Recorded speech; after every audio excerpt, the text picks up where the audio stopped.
अपने जैन दर्शन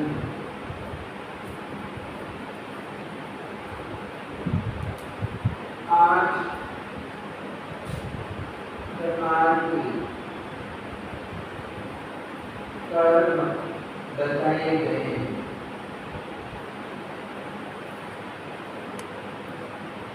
कर्म को समझने के लिए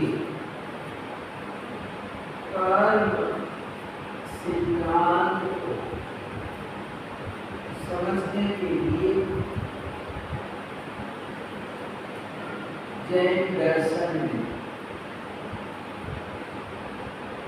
कर्म के बारे में विस्तार से समझाया। तो 8 प्रकार के कर्मों में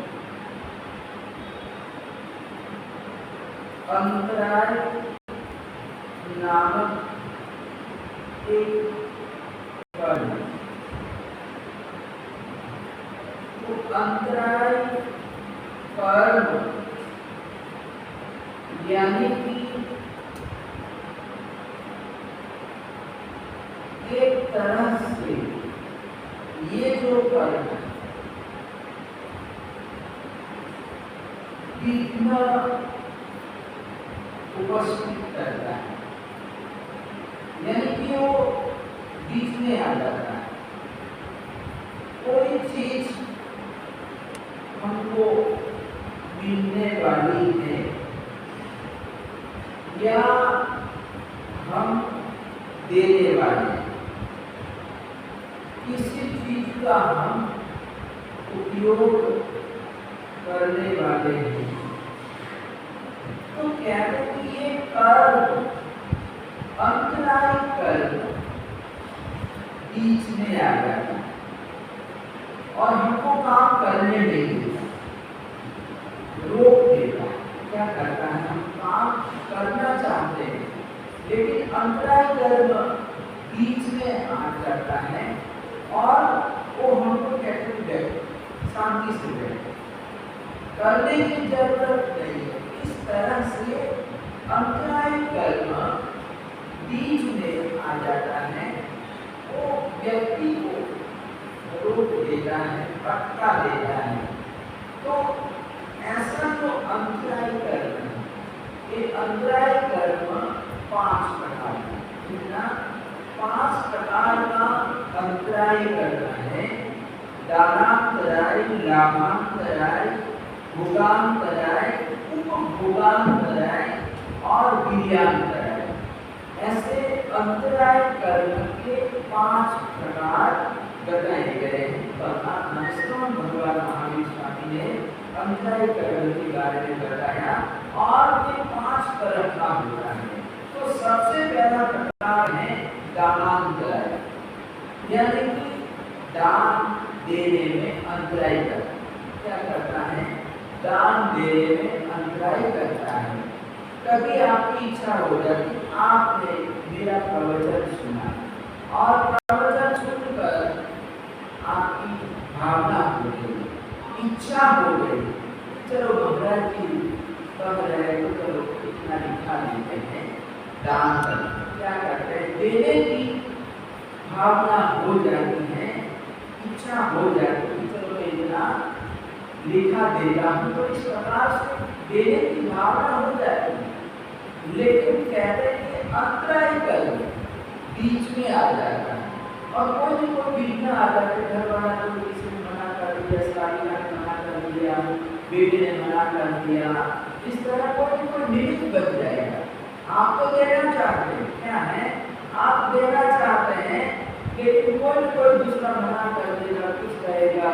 तो इस तरह से आपकी देने की इच्छा है, लेकिन इच्छा होते हुए भी आप दान नहीं कर पाते हैं। तो इसके पीछे क्या कारण है, दानांतराय। क्या है, दानांतराय है, आप नहीं दे पा रहे हैं, इसमें आपका दोष नहीं है, व्यक्ति का दोष नहीं है। दानांतराय अंतराय कर्म बीच में आ जाता है। क्या हम सोचते किसने नहीं किया, मैंने कहा बताया तो भी नहीं किया। लेकिन कहते हैं जो देने वाला व्यक्ति है वो भी स्वतंत्र नहीं है। क्या है, वो भी पराधीन है, कर्म के पराधीन है। क्या है, कर्म के पराधीन है। इच्छा होते हुए भी वो बेचारा दे नहीं पाता है। तो यहाँ पर कहते हैं दानांतराय कर्म होता है। और दूसरा लाभांतराय कौन सा है, दूसरा प्रकार परमात्मा ने बताया कि लाभांतराय, हमको लाभ होने वाला। क्या कहा, हमको लाभ होने वाला का ढंग करो।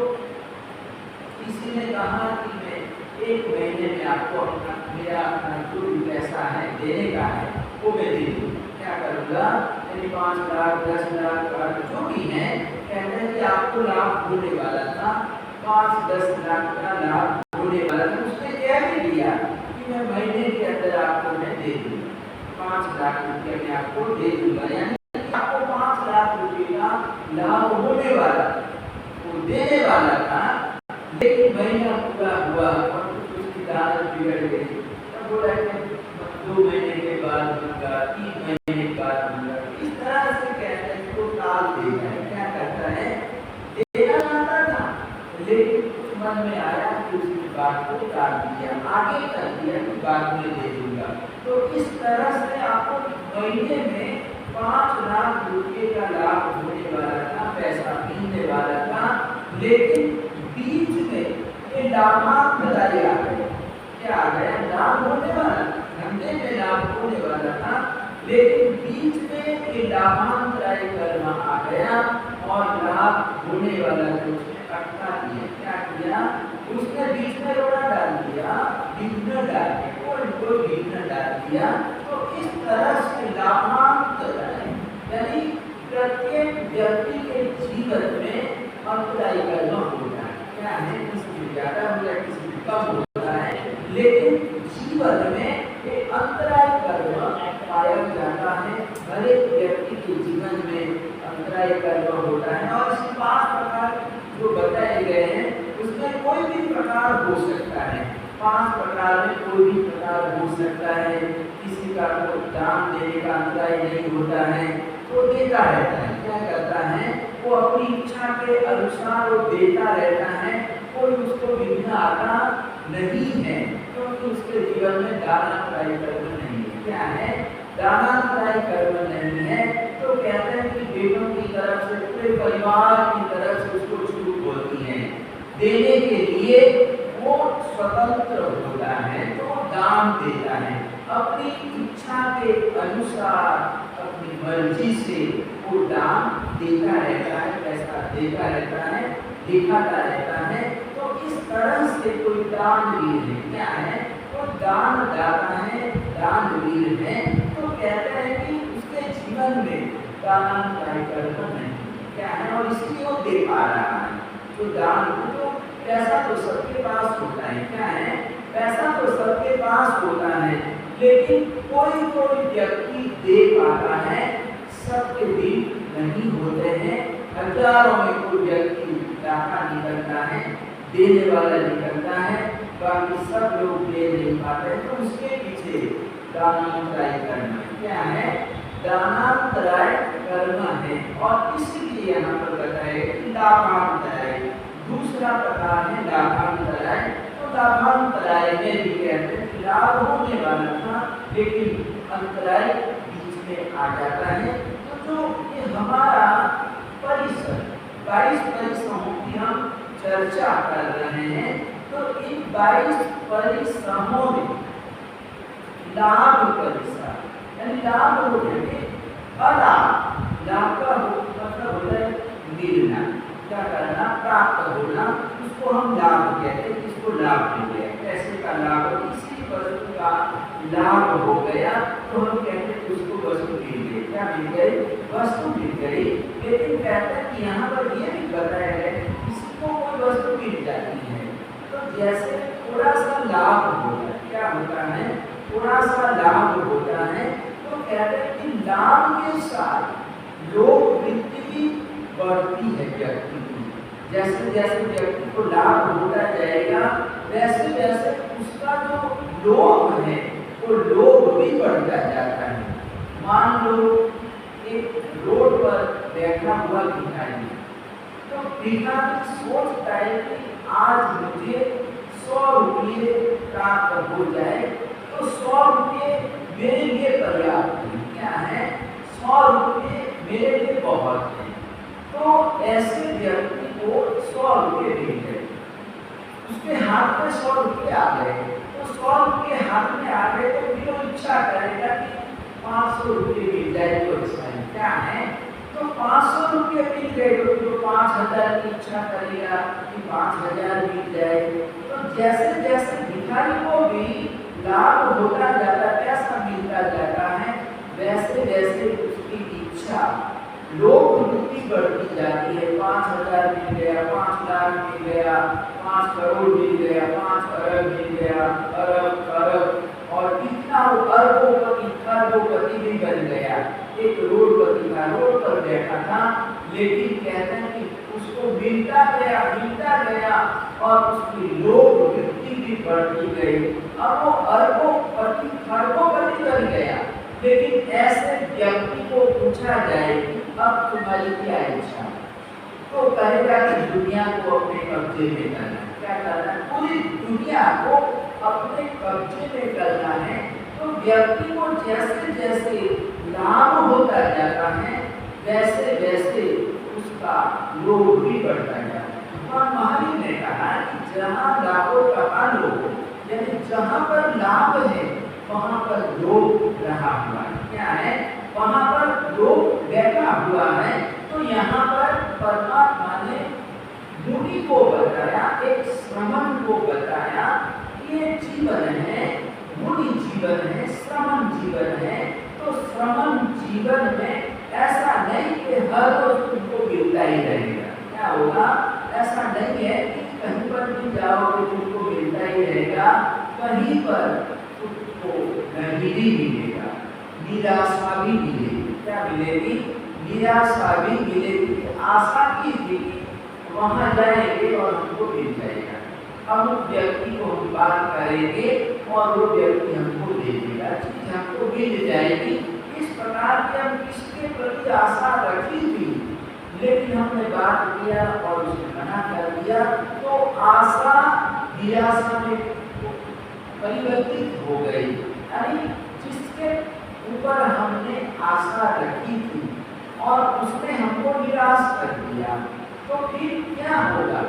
या तो गुस्सा आएगा, इसको मैंने बोला और इसको मेरे को नहीं दिया, मेरे को क्या समझता है। तो इस प्रकार से गुस्सा भी आ सकता है, क्रोध भी आ सकता है। क्योंकि जहाँ पर अपेक्षा क्या है, क्योंकि बताया गया कि व्यक्ति को क्रोध क्यों आता है, व्यक्ति को गुस्सा क्यों आता है, तो उसके पीछे भी कारण है।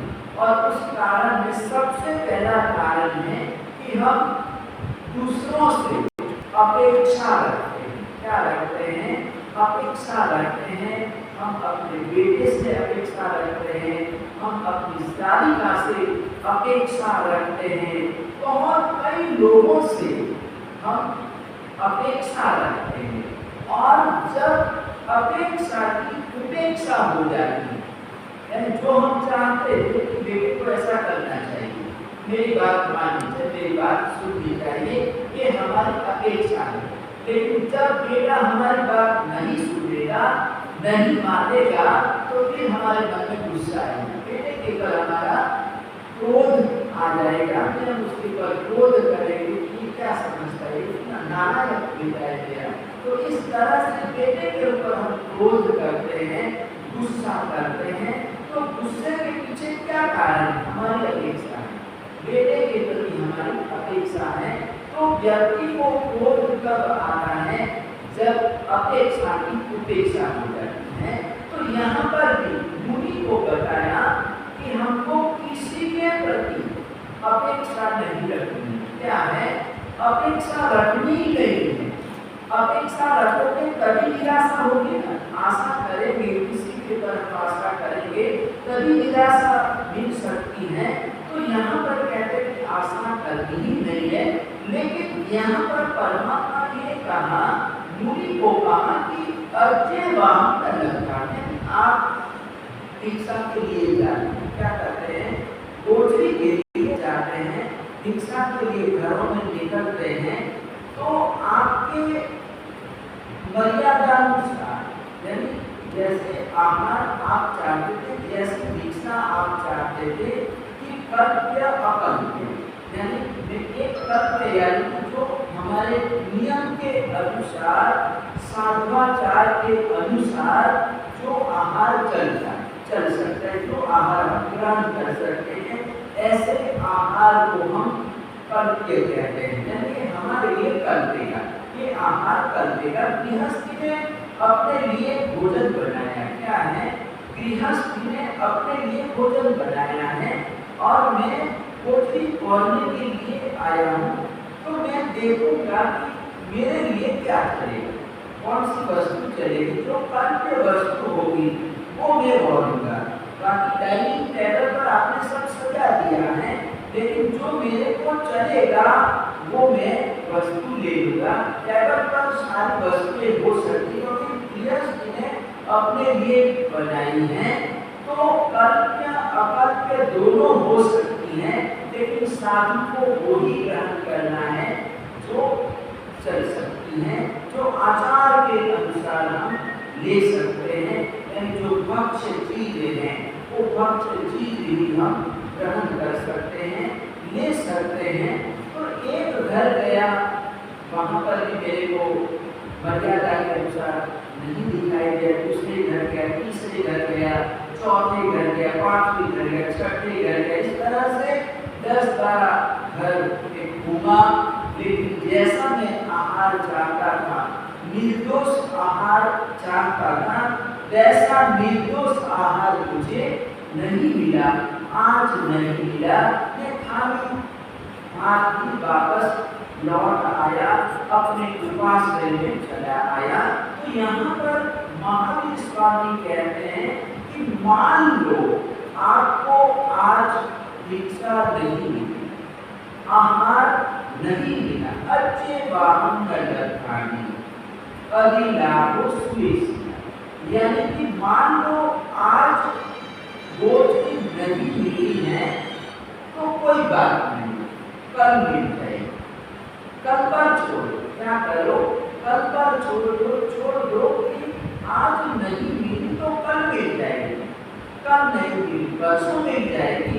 तो यहाँ पर परमात्मा का आशावाद भी है, क्या है, आशावाद भी, कि हमको आशा रखनी चाहिए, क्या करनी चाहिए, आशा रखनी चाहिए। यहाँ पर श्रवण भगवान महावीर स्वामी ने मुनि के लिए आशावाद पर जोर दिया, क्या दिया है, आशावाद पर जोर दिया है कि व्यक्ति है, व्यक्ति को कहते हैं कि हर रोज ही मिलता रहेगा, धंधा करते हैं, बिजनेस होता है, तो बिजनेस में भी कोई ऐसा नहीं कि कायम मिलता ही रहेगा, कभी कभी धंधा चलता है, कभी नहीं भी चलता है, दुकान चलती है, कभी नहीं भी चलती है, पूरा दिन हम दुकान पर बैठे रहते हैं, एक भी ग्राहक आता नहीं है, यानी जैसे गए थे वैसे वापस हमको शाम को घर चले आना पड़ता है। इस तरह से भी चलता है, क्या है कि आप कुछ मिला ही नहीं, कुछ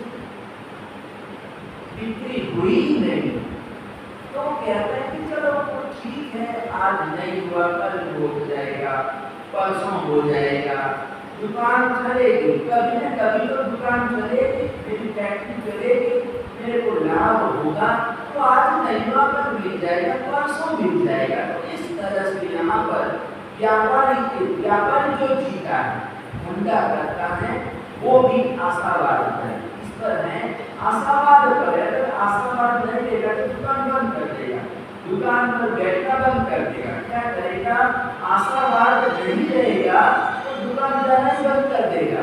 लेकिन कहता है कि आशावाद के कारण कहते हैं कि प्रतिदिन दुकान पर जाता है, दुकान खोलता है।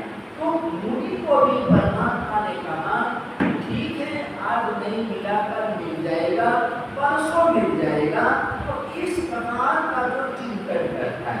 परमात्मा ने कहा कि आहार प्राप्त होने पर पीने की पूरी नहीं सोचता कि उसका चिंतन होता है।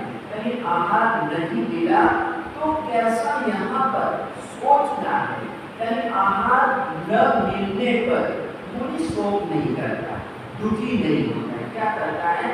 दुखी नहीं होता है, लेकिन मुनि का यह चिंतन होता है कि आज मुझे भिक्षा नहीं मिली तो क्या, कल मिल जाएगी।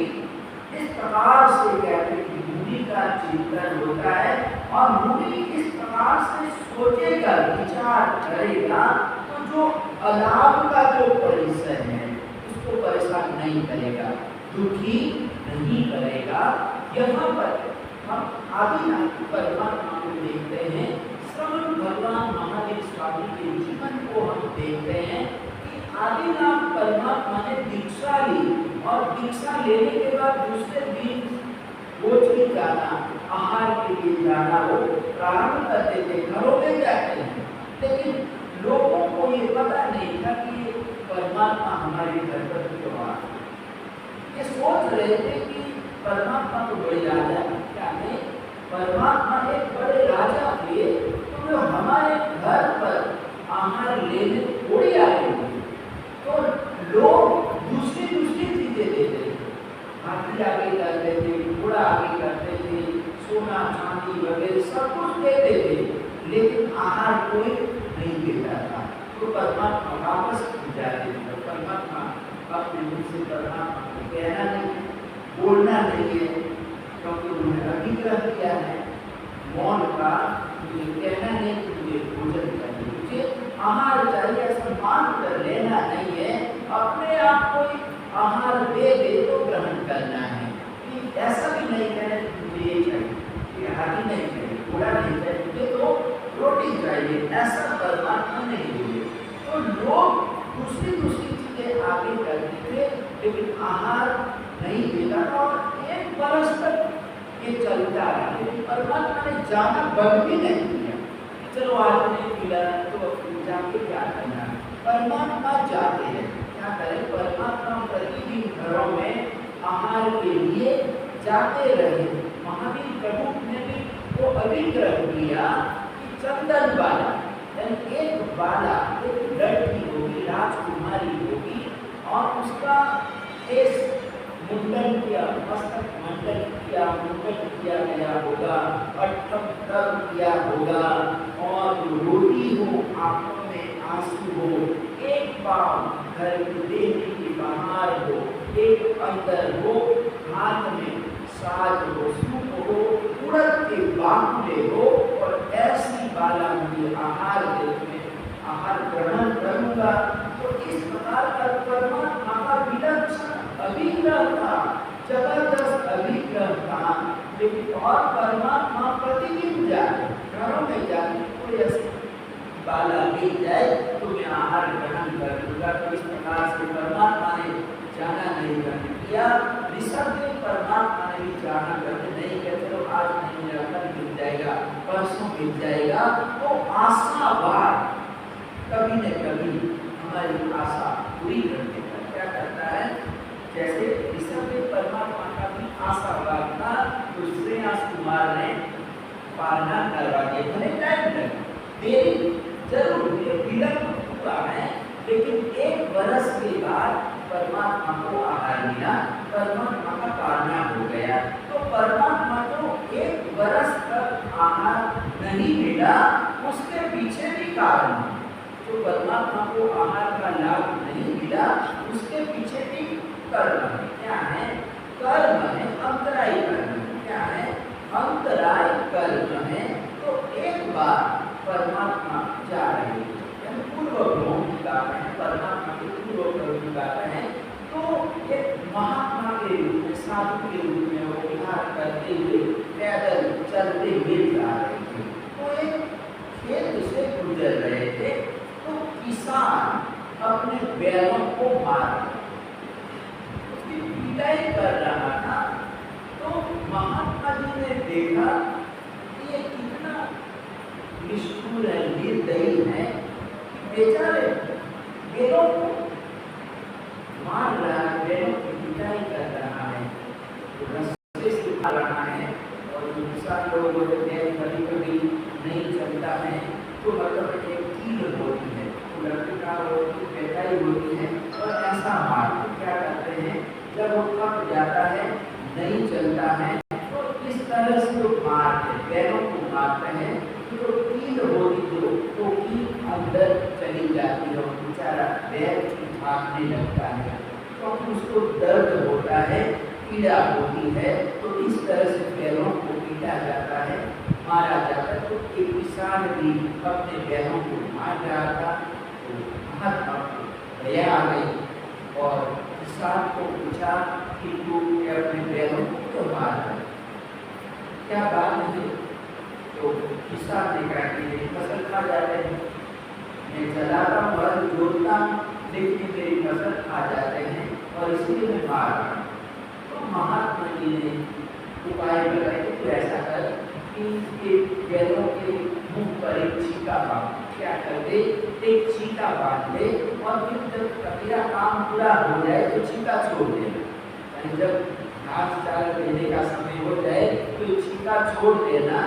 तो इस तरह से उन्होंने उपाय लगाया कि ठीक है बैल काम करेगा, तो बैल इधर उधर मुँह मारेंगे, क्या करेंगे, बैल मुँह मारेंगे, खाने की इच्छा हो जाती है, पशु है, क्या है, पशु है, तो एक मुँह पर छीका बांध दे और मेरा काम भी हो जाएगा और फिर बाद में बैलों को घास चारा दे देना, पानी जल दे देना।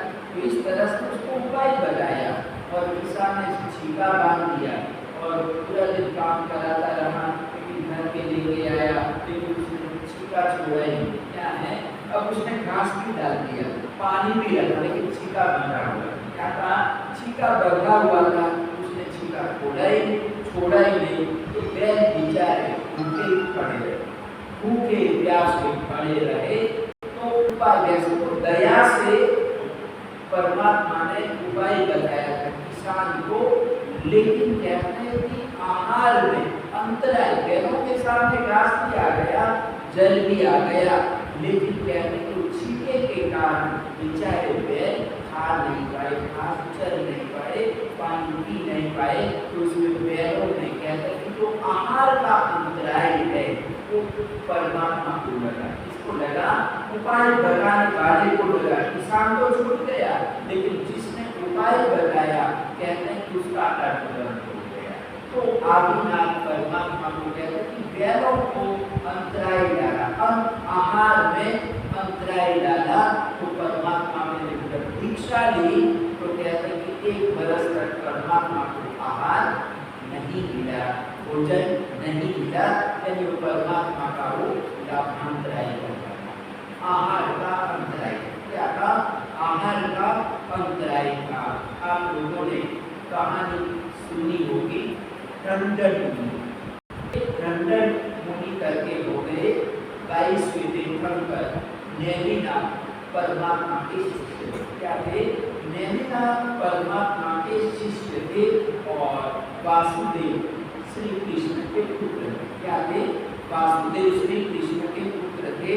और उन्होंने नेमिनाथ परमात्मा की मुखार युद्ध से धर्म देशा सुनी, प्रवचन सुना और प्रवचन सुनने के बाद वैराग्य, एक राजकुमार, क्या है, एक राजकुमार है। और जैसे ही प्रवचन सुना और दीक्षा लेने के लिए तैयार हो गए तो उन्होंने अनुमति मांगी श्री कृष्ण से, अपने पिताजी से अनुमति मांगी, मुझे दीक्षा लेनी है, संयम लेनी है, पिताजी मुझे आज्ञा दीजिए। तो श्री कृष्ण तो चारित्र की बड़े त्यागी थे, तो लड़कियों को, भाई बहनों को दीक्षा दिलाते, क्या करते थे, दीक्षा दिलाते थे। चलो मैं दीक्षा नहीं ले सकता हूँ, लेकिन अगर कोई दूसरा व्यक्ति दीक्षा ले रहा है तो कहते हैं मदद करते, उसका हौसला, उसका उत्साह बढ़ाते थे।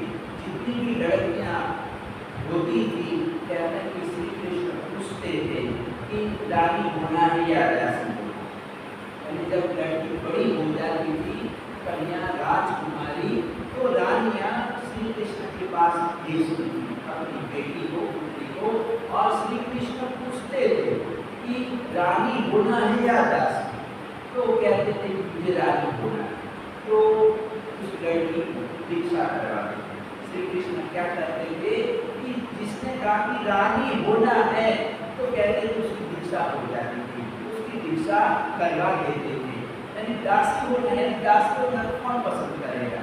दासी होना है कि बच्चों की लड़की बड़ी साफ करना, क्या करना?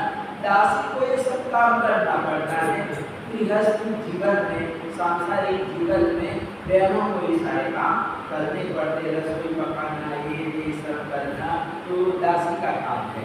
तो इस तरह से लड़कियां कहती थी कि हमको तो रानी होना है, यानी कि रानी को तो सुखी सुख है, क्या है? रानी को तो बैठे बैठे ऑर्डर ही करना पड़ता है, सेविकाएं होती दास दासियों की सेवा में। तो इस तरह से लड़कियां, तो एक बार एक रानी ने समझा दिया, लड़की को समझाया कि पिताजी ऐसा पूछे कि रानी होना है या दासी, तो तू कहना मेरे को दासी होना है। क्या होना है? मेरे को तो दासी होना है। अब उसको समझा के भेजा था, पूछा गया कि मेरे को क्या होना है, रानी होना या दासी? तो उसने कहा कि मेरे को दासी होना है। क्या है? मेरे को दासी बनना है। तो श्री कृष्ण ने समझाया कि बेटा दासी होने में क्या क्या करना पड़ता है, लोगों की गुलामी करनी पड़ती है, सेवा करनी पड़ती है, और दीक्षा लेते शादी हो जाते हैं, तो कितने स्वतंत्र रहते, आराधना साधना करते हैं, किसी पर पराधीनता नहीं होती है, और इसमें तो पराधीनता ही पराधीनता है। सब समझाया, लेकिन वो लड़की मानी है, मेरे को तो दासी ही होना है। क्या है? दासी ही होना है। तो फिर एक लड़के के साथ शादी करवा दी, और शादी को लड़के को भी श्री कृष्ण ने समझा दिया कि इसको काम करना, क्या करना? इससे काम करवाना, रोटी रसोई वगैरह सफाई करवाना, झाड़ू लगवाना, ये सब काम कराना, और नहीं करे तो मेरे को क्या करना? नहीं करे तो मेरे को बोलना। और पति देव को समझाया, वैसा वो करने लगा, और कभी कभी उसकी पिटाई भी काम नहीं करती थी, पिटाई कर देता था, तो फिर मतलब जब परेशान हो गई तो भाग कर अपने पिताजी के पास आई और कहा कि मुझे रानी बना। क्या करो? मेरे को रानी बना दो, दासी नहीं होना है। तो श्री कृष्ण ने हंसते हुए वापस उसको दीक्षा दे दी। तो इस तरह से श्री कृष्ण सारे बड़े प्रेमी थे। तो नंदन कुमार ने कहा कि मुझे दीक्षा लेना है, तो बार से दीक्षा दी, और दीक्षा के बाद एक नंदन कुमार जबरदस्त आराधना साधना तपस्या करते हैं, और एक बार उन्होंने ऐसा अभिग्रह किया कि अपनी लब्धि से मुझे आहार मिलेगा तो मैं आहार ग्रहण करूँगा। ऐसा अपनी शक्ति से, किसी के प्रभाव से, यानी मतलब किसी को बताना नहीं है कि मैं नगनाथ परमात्मा का शिष्य हूँ, मैं श्री कृष्ण का बेटा हूँ, सांसारिक पिताजी मेरे श्री कृष्ण है। तो इस तरह से बताना नहीं। कभी कभी बड़ों के नाम से भी हमको मिल जाता है, या वल्लभ समुदाय के क्या है, हम पंजाब के श्री विजय वल्लभ समुदाय के हैं, तो हमको जो मिलता है, हमारी जो सेवा होती है वो हमारे पुण्य से नहीं, गुरुदेव के पुण्य से, गुरुदेव के नाम से हमारी सेवा होती है। क्या होती है? सेवा की समुदाय के, वल्लभ समुदाय के पीली चद्दर वाले क्या है, पीली चद्दर वाले हैं। तो जो हमको कुछ मिलता है वो गुरुदेव के नाम से मिलता है, क्या? तो अपनी लब्धि से नहीं, अपने पुण्य से नहीं मिला है। जो कुछ हमको मिला गुरुदेव के नाम से, क्या है? गुरुदेव के नाम से हम खा रहे पी रहे। तो ये इसने ऐसा अभिप्राय नंदन जी ने कहा कि मैं किसी की लब्धि, मैं नाम परमात्मा का शिष्य हूँ, और ऐसा प्रचार करके मैं आहार प्राप्त नहीं करूँगा, यानी अपनी लब्धि से आहार मिलेगा तो मैं आहार ग्रहण करूँगा। और प्रतिदिन हम भोजनी जा रहे हैं, लेकिन आहार मिलता नहीं है। 1, 2, 3, 6 महीने गुजर जाते, कितने? 6 महीने गुजर जा रहे हैं। 6 महीनों से उन्होंने बिल्कुल आहार नहीं लिया है, अन्न जल ग्रहण नहीं किया है। तो उनका जो शरीर था वो शरीर की भार जैसा अस्थि, यानी हड्डियों का ढेर मात्र रह गया था। यानी चलते थे तो हड्डियों की आवाज आती थी, यानी जैसे कोई गाड़ा चलता है ना, तो गाड़ा चलने की आवाज आती है, जैसे वो चलते थे तो शरीर की भी आवाज आती थी। इतने वो दुबले पतले कमजोर पड़ गए थे। तो एक बार श्री कृष्ण ने जाकर मेघनाथ परमात्मा को पूछा कि आपके इतने सारे साधु है, हजारों साधु है, और इन हजारों साधुओं में कोई उत्कृष्ट साधु है क्या, सर्वश्रेष्ठ साधु है क्या?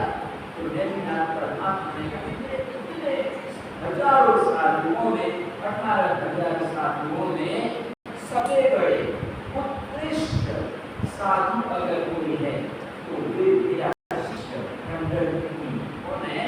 ढंढन कुमार मुनि है। तो श्री कृष्ण को सुनकर बड़ी खुशी हुई कि परमात्मा स्वयं मेरे बेटे की प्रशंसा कर रहे हैं।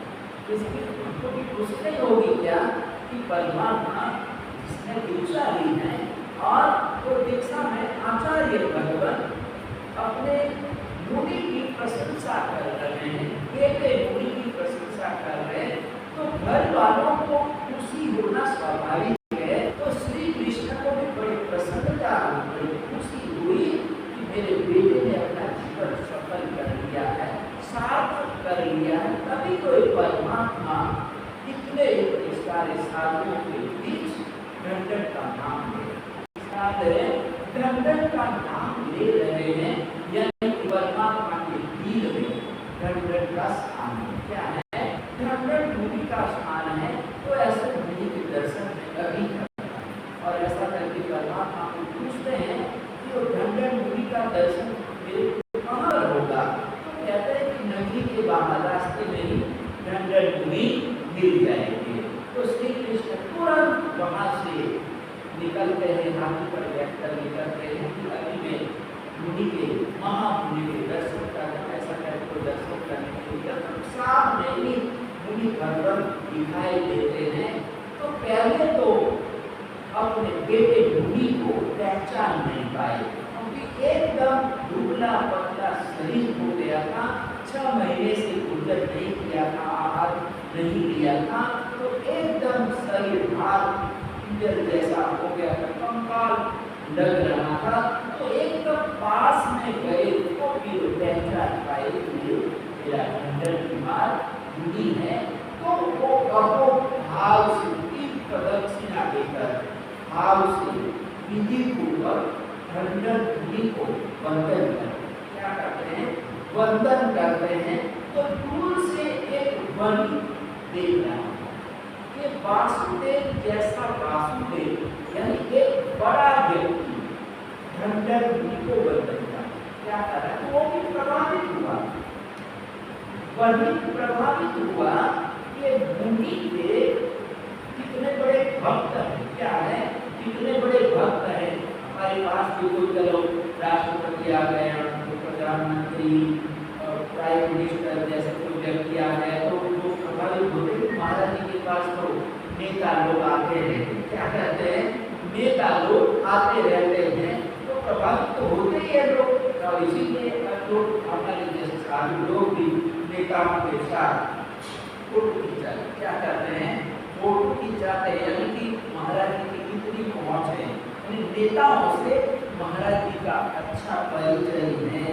तो इस तरह से इसने भी सोचा कि ढंढन कुमार कितना बड़ा, कितना महामुनि है कि इसका श्री कृष्ण जैसा भक्त है, और वो प्रभावित हुआ और आकर आहार पानी के लिए विनंती, क्या किया? आहार पानी के लिए विनंती कर मेरे घर पर पधारिए, मैं लाभ लेना चाहता हूँ, आपकी सेवा करना चाहता हूँ। ढंढन मुनि ने देखा कि मेरी लड़की से मेरे को आहार मिला, क्या है? मेरी लड़की से आहार। पहले पूछा कि तू मेरे मेघनाथ को जानता है क्या? तो बोले मैं नहीं जानता। श्री कृष्ण को जानता है क्या? तो बोले मैं नहीं जानता। चलो ठीक है, मेरी लड़की से मेरे को आहार मिल रहा है।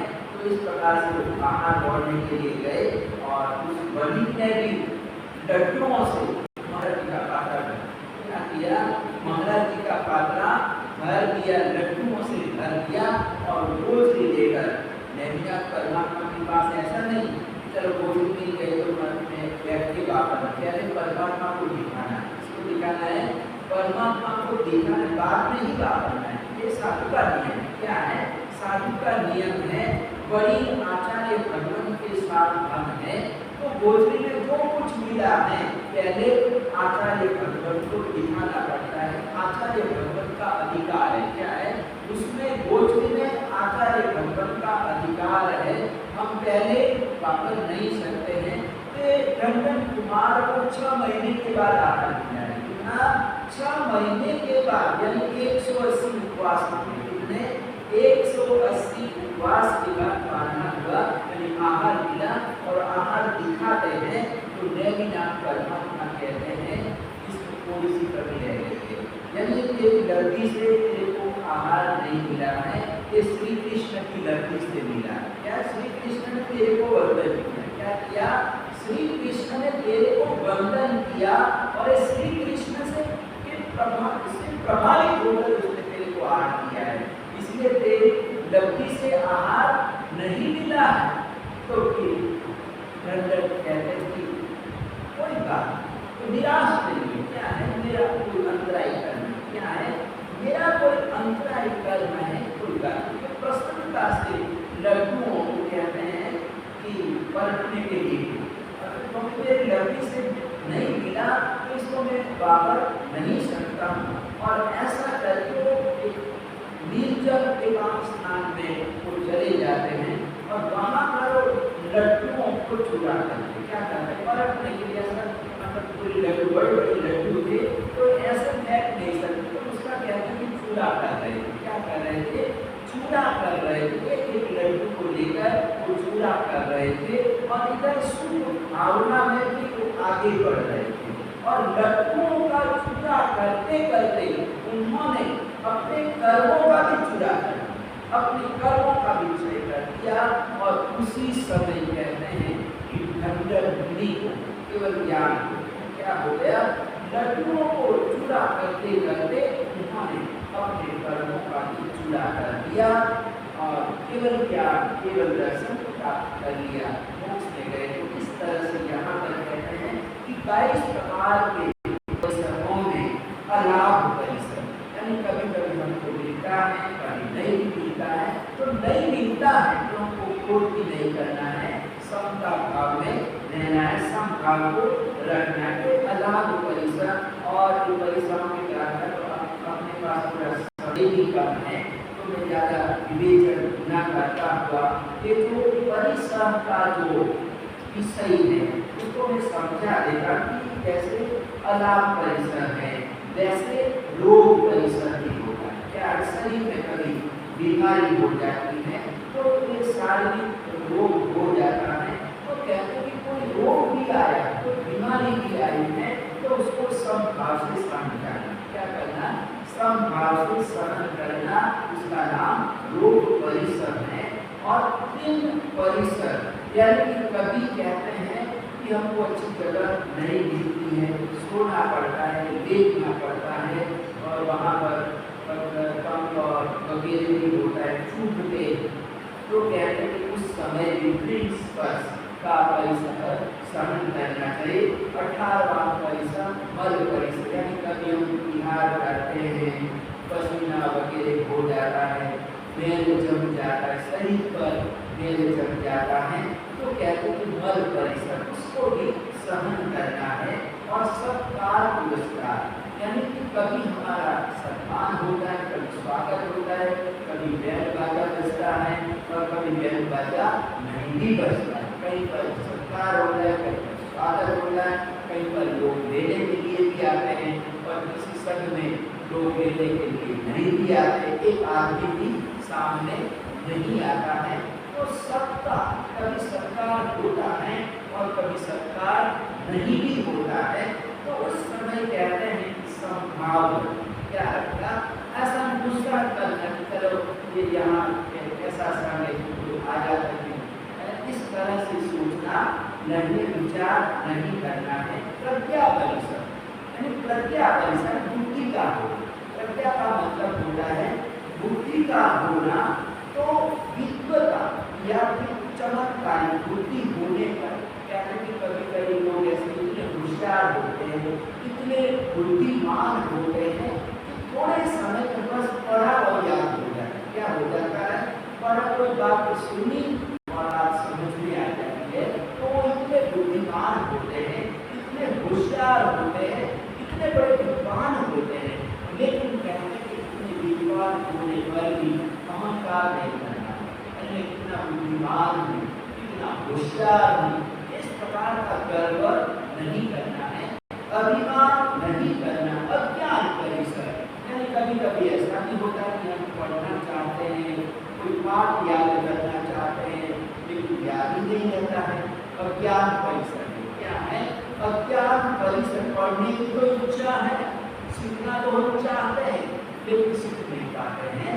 तो कहते हैं कि ऐसी परिस्थिति में अज्ञान परिसर होता है, तो कहते हैं कि उसको भी सहन करना। क्या करना?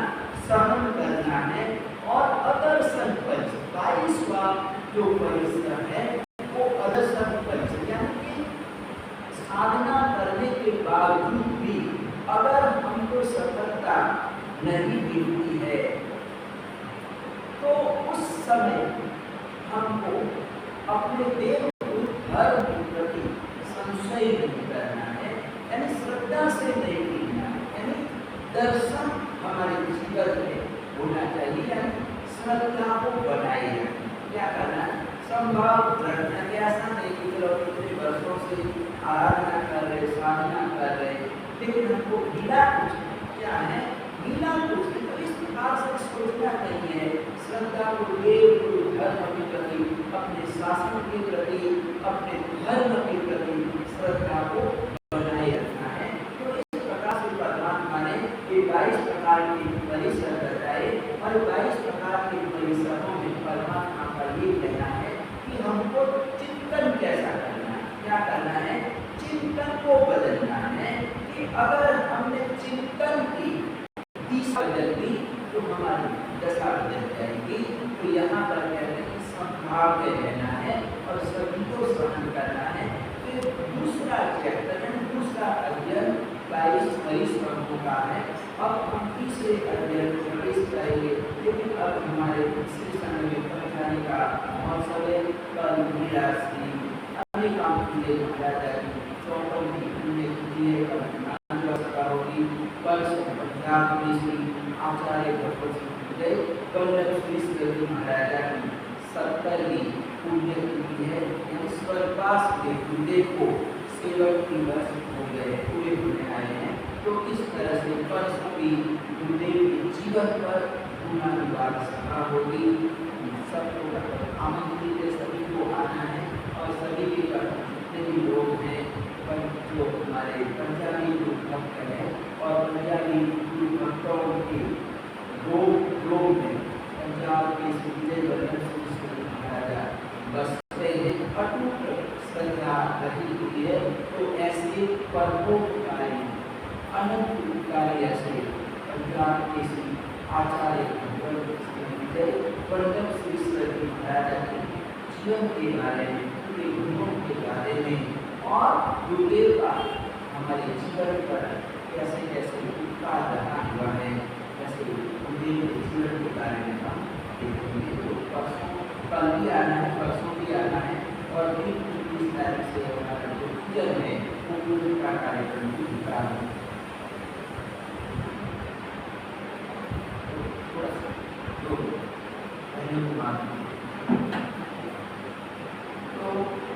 धन्य कुमार यहाँ पर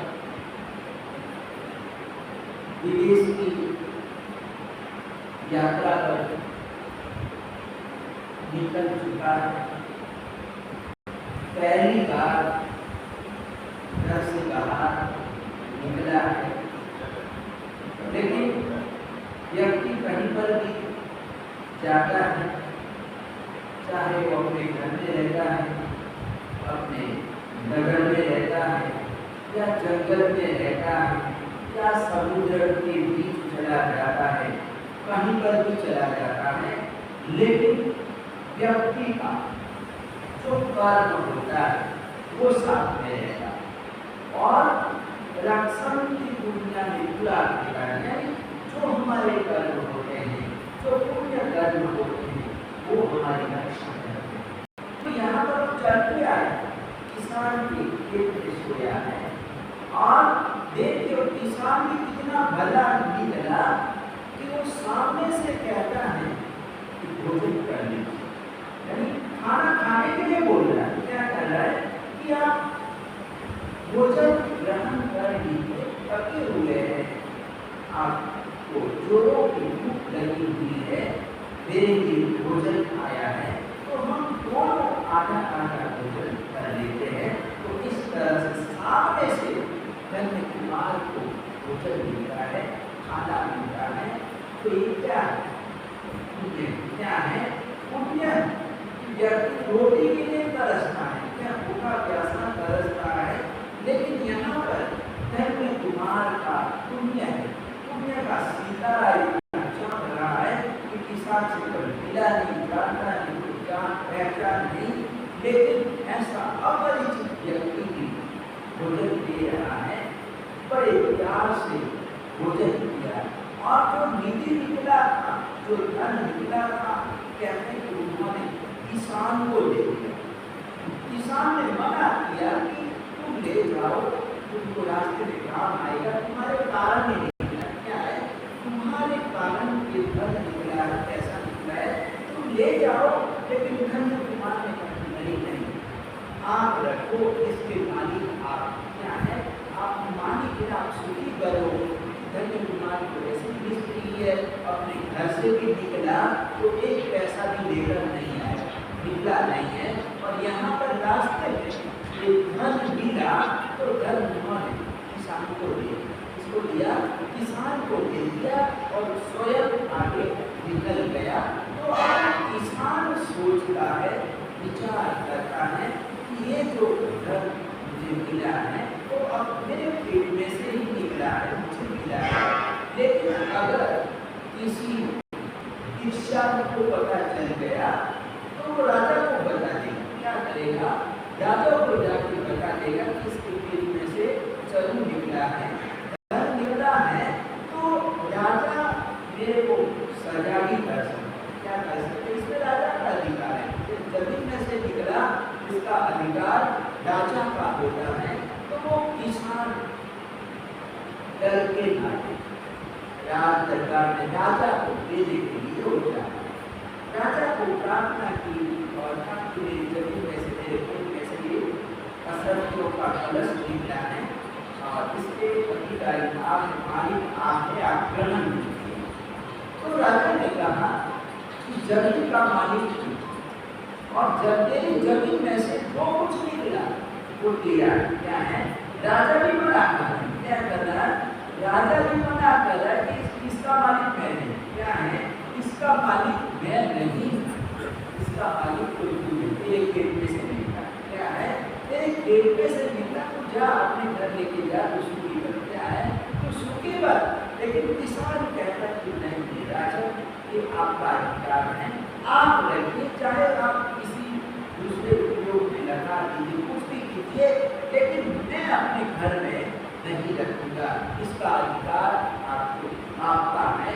तो फिर राजा ने कहा कि तुम ऐसा करो कि ये जितनी भी असर क्या है और असर की जो भी रकम आती है, कहते हैं कि एक नगर बसाओ। क्या करो?